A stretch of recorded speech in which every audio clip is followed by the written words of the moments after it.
नमस्ते बच्चों। आज हम लोग हिंदी एकांकी रीढ़ की हड्डी पढ़ेंगे, जिसके लेखक हैं जगदीश चंद्र माथुर। प्रस्तुत एकांकी में नाटककार का उद्देश्य समाज की उस प्रवृत्ति का खंडन है जिसमें लड़कियों को शादी के लिए भेड़ बकरियों की तरह तौला जाता है। स्त्रियों के प्रति रूढ़िवादी मानसिकता का उन्होंने बहुत ही सुंदर चित्रण किया है। लेखक ने आधुनिक पढ़ी लिखी, स्वावलंबी और आत्मगौरव से परिपूर्ण बालिका होने के बाद भी वधू पक्ष की व्यवस्था और लड़के में बहुत कमी होने के बाद भी वर पक्ष की अकड़ को दर्शाया है। उमा के माध्यम से लेखक ने रूढ़िवादी लोगों को बुरी तरह से लताड़ने का प्रयास किया है। अपने पुत्र के दोषों को न देखने वाले मनुष्य भी लड़की के गुण दोषों की कितनी छानबीन करते हैं, ऐसे ही लोगों का प्रतिनिधित्व गोपाल प्रसाद करते हैं। उमा के व्यक्तित्व के समक्ष शंकर नगण्य है, फिर भी गोपाल प्रसाद उसकी योग्यता की सराहना करते हैं। और इस प्रकार जो है आज के युग में ऐसे लड़कियों के माता पिता में हीन भावना की जो है शिकार हो जाते हैं। इस प्रकार लेखक ने विवाह की रूढ़िवादी व्यवस्था और व्यावसायिक मनोवृत्ति का उपहास किया है।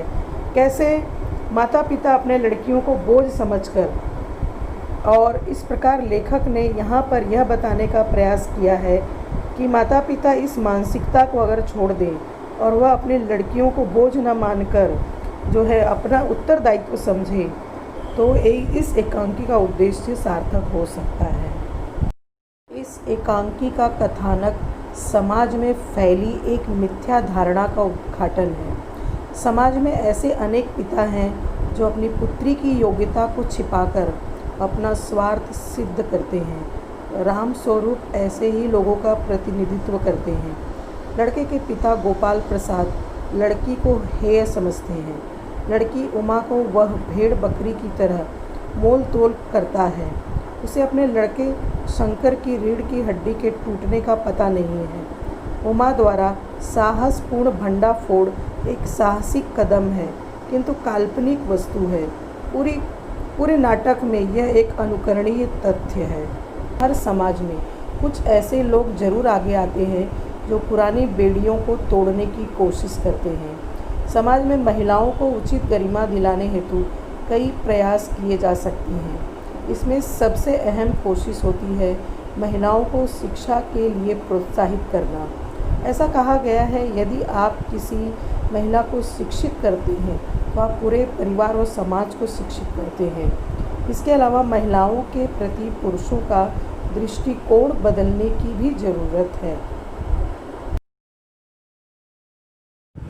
इस एकांकी में एक और जो राम स्वरूप, उसकी पत्नी प्रेमा और बेटी उमा तथा दूसरी ओर गोपाल प्रसाद और उनका पुत्र शंकर है। एक पात्र और है रतन, जो कि राम स्वरूप का नौकर है। इस प्रकार इन पात्रों के दौरान जो है इस एकांकी का संवाद चलता है, जो कि बहुत ही सजीव है। उसमें परिस्थिति के अनुसार मोड़, आरो अवरोह, राम स्वरूप के संवाद में हीन भावना, गोपाल प्रसाद की बातों में अकड़, शंकर अपने को सुयोग्य सिद्ध करता है, उमा को अपने पिताजी की इज्जत का ध्यान है, परंतु परिस्थिति की वास्तविकता को जानकर वह क्रोधित हो उठती है। और इस प्रकार जो है अब गोपाल प्रसाद के लाडले बेटे को यह बताती है कि उसकी रीढ़ की हड्डी है भी या नहीं। अर्थात उमा का यह कथन एक ओर गोपाल की शेखी को दूर करता है, तो दूसरी ओर समाज की दकियानूसी प्रवृत्तियों के मुख पर सीधा तमाचा मारता है। तो आइए शुरू करते हैं हम एकांकी रीढ़ की हड्डी। उमा साधारण स्थिति के गृहस्थ बाबू राम स्वरूप की लड़की है। पिता ने उसे उच्च शिक्षा दी। अब वह विवाह योग्य हो गई है। बाबू राम स्वरूप उसके विवाह के लिए चिंतित हैं। लड़की को देखने के लिए लड़के के पिता लड़के के साथ आने वाले हैं। वे कमरे को सजाकर तैयार कर देते हैं और लड़के तथा उसके पिता के स्वागत की यथाशक्ति सभी तैयारियां कर लेते हैं। दावत में केवल मक्खन की ही कमी है, जिसे लेने के लिए वे अपने नौकर रतन को बाजार भेज देते हैं। बाबू राम स्वरूप अपनी पत्नी प्रेमा से उमा को तैयार करने के लिए कहते हैं, जिससे वह उनके सामने सलीके से आए। समस्त तैयारियां संपन्न कर ली जाती है। शंकर अपने पिता गोपाल प्रसाद के साथ उमा को देखने के लिए आता है। बाबू राम स्वरूप आवश्यक शिष्टाचार के साथ उनका स्वागत करते हैं। बातचीत के बीच में बाबू राम स्वरूप शंकर से उसकी शिक्षा के संबंध में पूछते हैं। शंकर कहता है कि उसे पढ़ाई समाप्त करने में वैसे तो 2 साल बाकी है, लेकिन कम से कम 2 साल का मार्जिन भी चाहिए, क्योंकि वह फेल भी तो हो सकता है।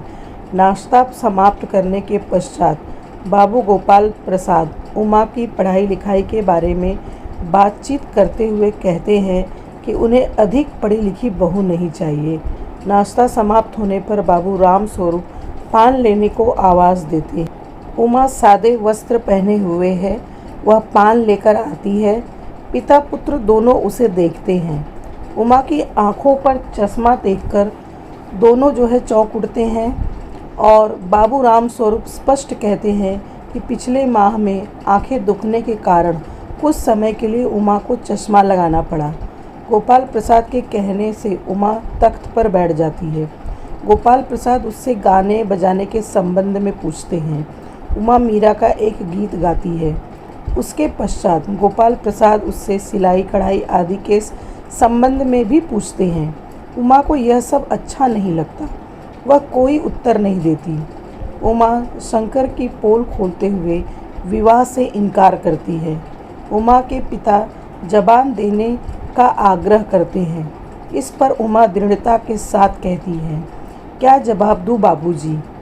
जब कुर्सी मेज बिकती है तब दुकानदार कुर्सी मेज से कुछ नहीं पूछता, सिर्फ खरीदार को दिखला देता है और पसंद आएगी तो अच्छा, वरना। पिता से इतना कहने के पश्चात उमा गोपाल प्रसाद और शंकर को सुनाते हुए कहती है, अब मुझे कहने दीजिए बाबूजी, ये जो महाशय मेरे खरीदार बनकर आए हैं, इनसे ज़रा पूछिए, क्या लड़कियों के दिल नहीं होते?